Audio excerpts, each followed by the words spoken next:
Allahumma salli ala sayyidina Muhammad wa sallam Muhammad. Qala radhiyallahu anhu. Fayanbaghi ala kulli muslimin.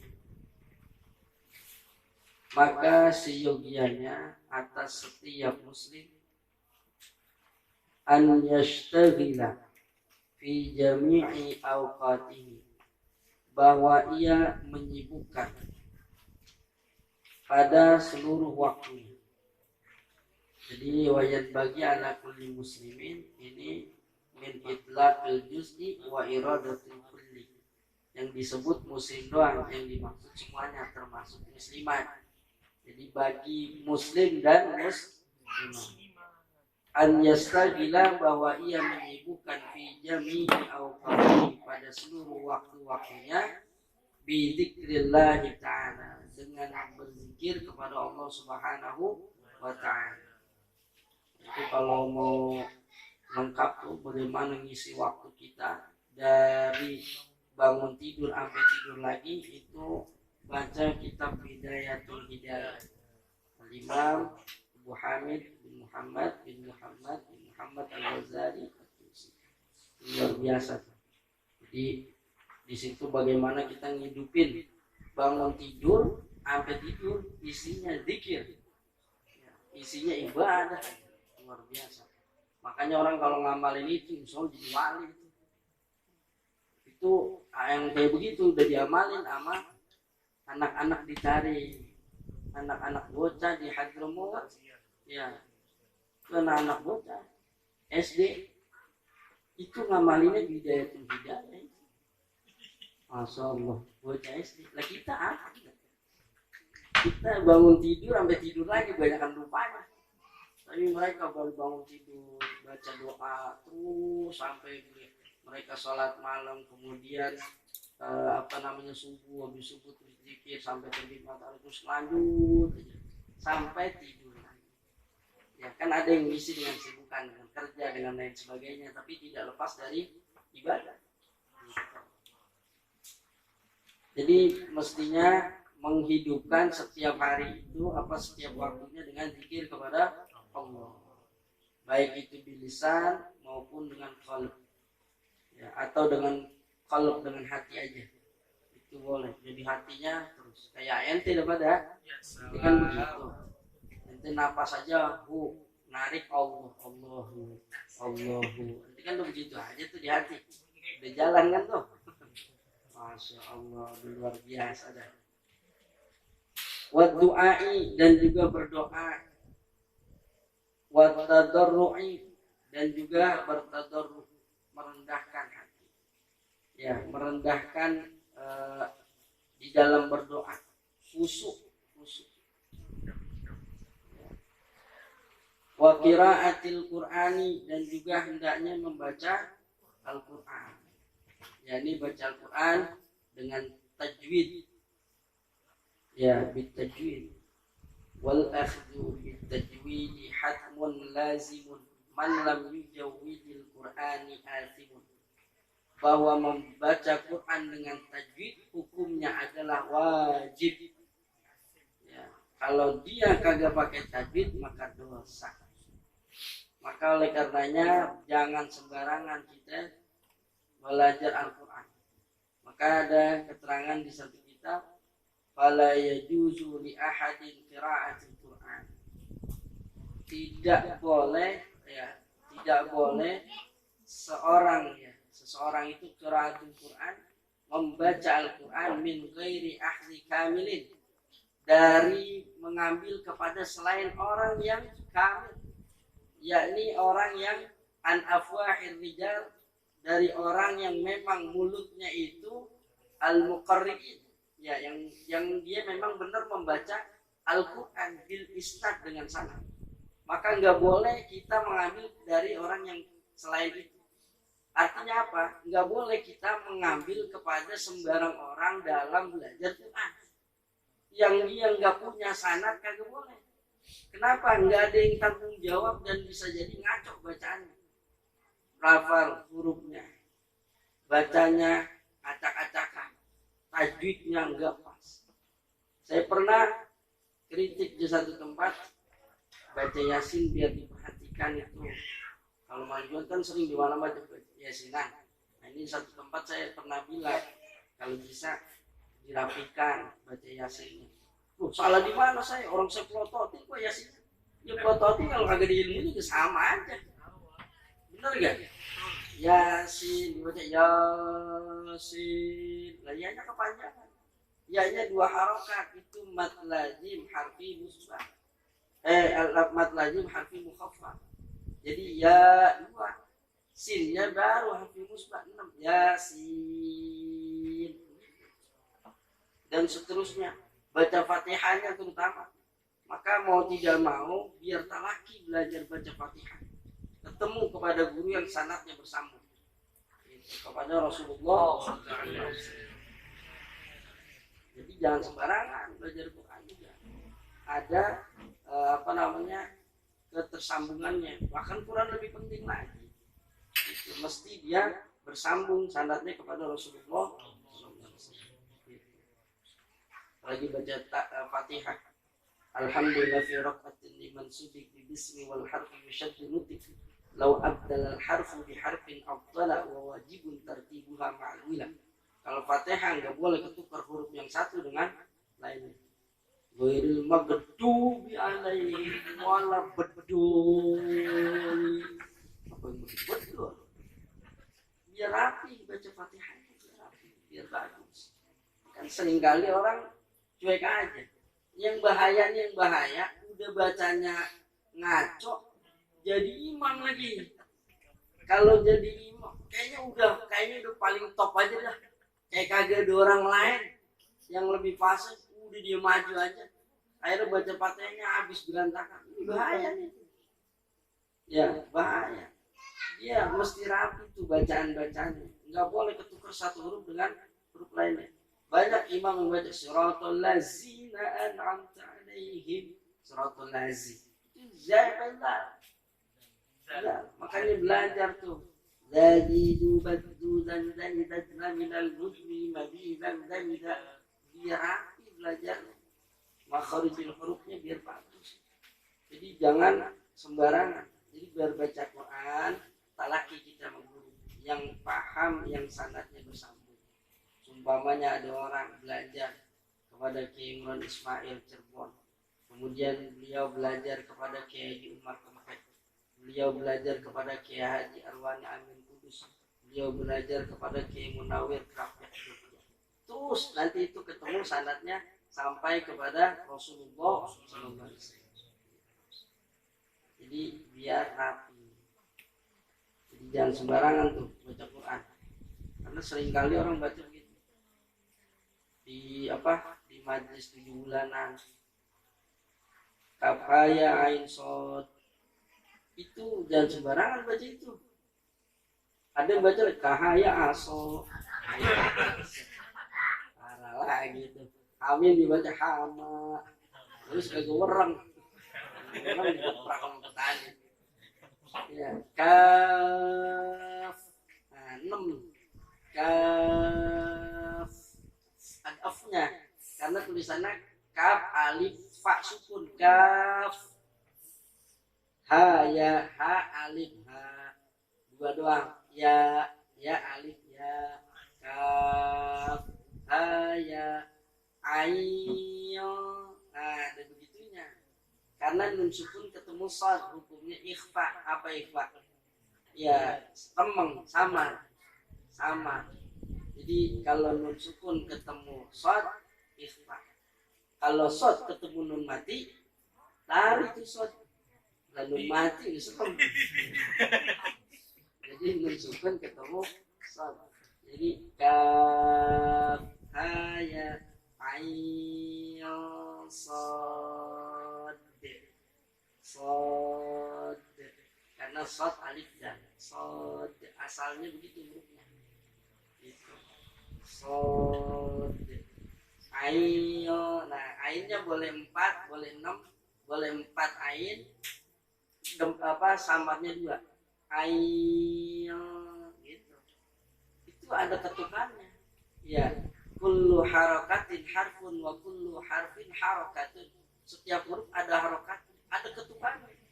Ya, baik dia dilepas maupun qabdan begini itu nggak boleh. Walau boleh pakai begini. Ya, 2, 3 gitu. Bismillahirrahmanirrahim. Nah, berhenti. Ya, boleh. Ada yang bacanya tartil, ada yang bacanya hadat. Tapi kalau umpamanya kita jadi imam, jangan terlalu banyak lenggok ketika baca Quran. Bismillahirrahmanirrahim. Ada dengar lagi. Itu makruh begitu dilagu-laguin. Alhamdulillahi Rabbil Alamin. Pokoknya masih jalan. Itu baca begitu makruh. Biasa aja. Ya, jadi biar ada aturannya dan biar lebih fasih di bacaan. Jangan berantakan di baca. Itu terutama Fatihah. Ya surah juga dipelajarin karena modal imam kan mesti baca surah. Juga jangan sampai salah. Kalau bisa belajar nauk surahnya biar gak beda. Seperti orang baca inna anzalnahu fi lailatul qadr. Ada fi-nya pasti lailatil. Karena dia tahu fi harfi jar, lailahnya majrur. Makanya fi lailatil dibacanya. Kalau enggak paham, dia cuma ngapal, salah lagi. Inna anzalnahu fi lailatul qadr. Kata makmum lailatil. Wa ma adraka ma lailatul qadr. Lailatul. Ya imam bisa balik badan itu. Tadi gua lailatul lu kata lailatil. Lailatul. Ya Allah. Sebenarnya itu kalau dia belajar nahwu aman dia. Fi lailatul qadr. Nah, keduanya baru wa ma adraka ma lailatul qadr. Bukan qad tapi qadr. Qadr. Jadi dalnya kolkolannya masih kedengeran, roknya juga rok tebelnya dapat tapi takribnya hilang. Enggak qadr, enggak qadr. Gitu. Kan butuh latihan. Ya, nyebut waladhdallin enggak enggak juga begitu. Tapi ada istiqalah dalam huruf dha. Walau gitu. Jadi biar rapi, belajarlah kepada guru yang sekok dalam masalah Quran. Jadi nggak boleh sembarangan. Paham ya? Kalau ada guru-guru TPA itu luar biasa itu. Mereka sabar ngajarin bocah kecil. Ngajarin ikro dari alif-alifan sampai alif beneran. Ya. Alif bata, alif kasrah. Kalau sekarang udah enggak langsung dah ikro. Babata, batami, waduh pindah. Ini dulu jangan sayur. Batami gitu. Sabar gitu. Itu kalau anak-anak kecil biarin tuh diajarin begitu. Ya, baca Bismillahirrahmanirrahim. Bahkan sedikit ada waktu Nabi Isa itu beliau lewat, ada orang lagi disiksa di kuburnya. Begitu pada satu masa lewat lagi, tapi itu orang gak lagi disiksa, tapi lagi enak, lagi kongkok, lagi duduk asik banget dah. Ya, dia di teras minum kopi di kuburan ini ceritanya. Ya, ibaratnya dia enak gitu, ibaratnya mungkin minum kopi pakai piring tatak dibalik. Waduh kayak di ya aki-aki depan teras gitu. Wah, pokoknya lagi nyaman nih. Tadinya diseksa, terus kemudian nyaman. Loh ini kenapa begini? Akhirnya Nabi Isa munajat kepada Allah. Ya Rabb, ini ngapa orang duluan diseksa sekarang jadi enak nih? Ngapa? Apa jawab Allah? Waktu dia meninggal, emang nih orang maksiat dulu. Maka wajar kalau dia diseksa. Dia punya istri, ya waktu dia meninggal tuh istrinya lagi hamil. Kemudian sekarang anaknya ya udah dilahirkan dan anaknya sudah mulai tumbuh dewasa, artinya ada balita. Dan ibunya menyuruh kepada guru ngaji lain untuk diajarin belajar baca Quran.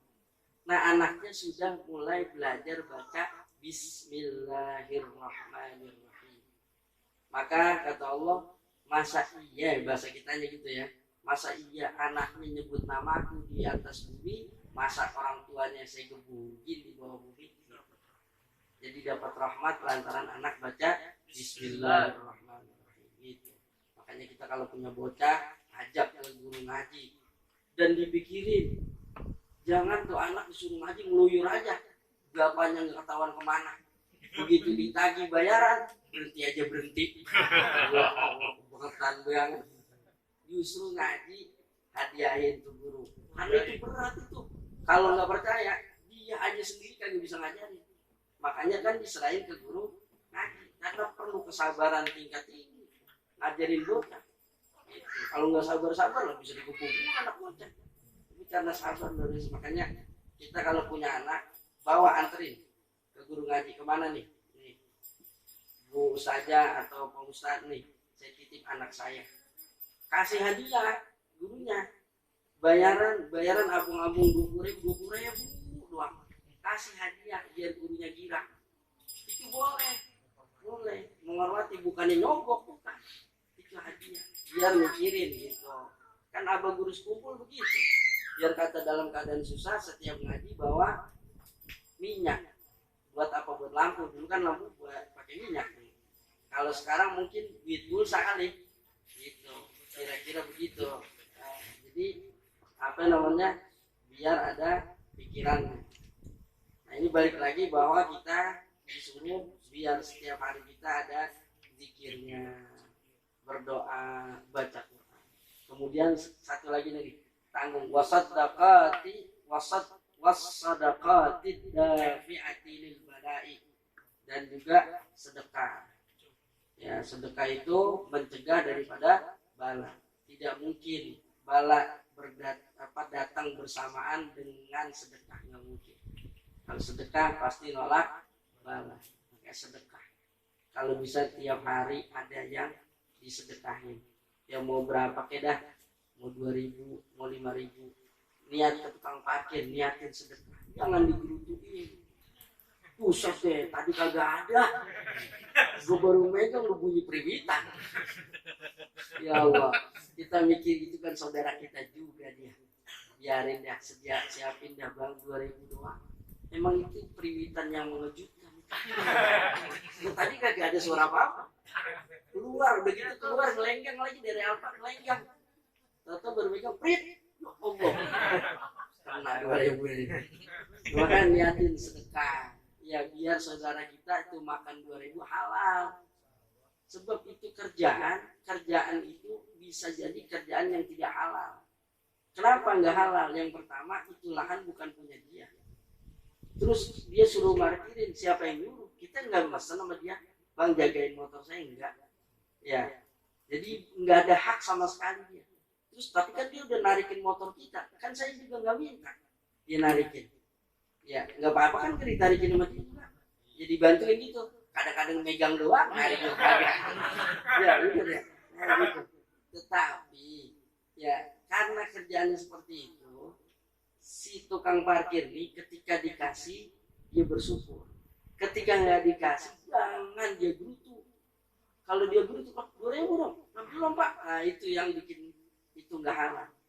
Nah kalau kita yang datang ketika tukang parkir, kasih aja udah, ikhlasin aja buat dia. Masa gara-gara 2.000 dia makan yang haram, kasihan dia. Udah bagi aja 2.000. Kalau emang ada 5.000, alhamdulillah kasih 5.000.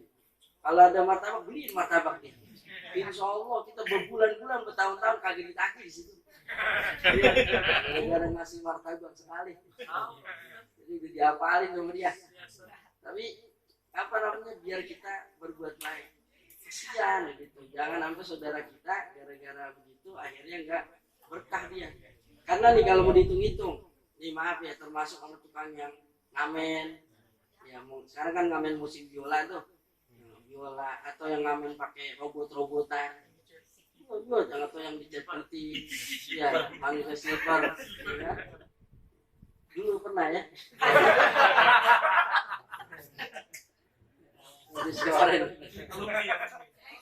Wow. apa namanya, itu kan yang kayak gitu. Kalau dihitung-hitung nih, dia ngamen di lampu merah itu hitungannya kan 2 menit sekali lampu merah ya, itu udah lama banget itu. 120 detik itu kan lama, biasanya nggak sampai segitu, katakan segitu dah, 22 menit sekali dia lampu merah. Berarti kan dalam 1 jam dia bisa 30 kali ngindring, benar gak? Kalau sekali datang 2.000 aja, nggak usah ukur gede-gede, 2.000 berarti sejam itu 2.000 kali 30 berapa? 60.000 1 jam. 8 jam dia kerja di situ, berarti kan 60 kali 8, benar nggak? Yang 8 berapa? 480.000. Udah yang kerja berhenti dah.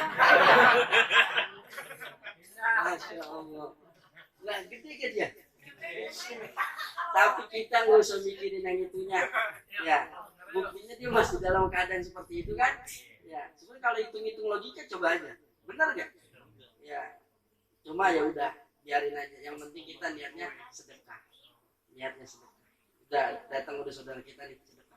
Karena biasanya yang kayak begitu kan nggak jauh-jauh namanya Arif, Amin, gitu. Ya kita saudara kita ya, kasihan juga udah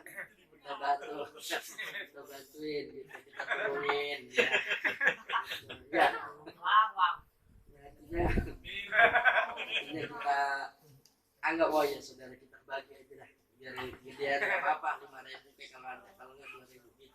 Jadi nggak usah mikirin kayak model yang tadi logika pertama tuh ya, kalau dihitung-hitung 2 menit sekali dia bisa gendeng 2.000 60.000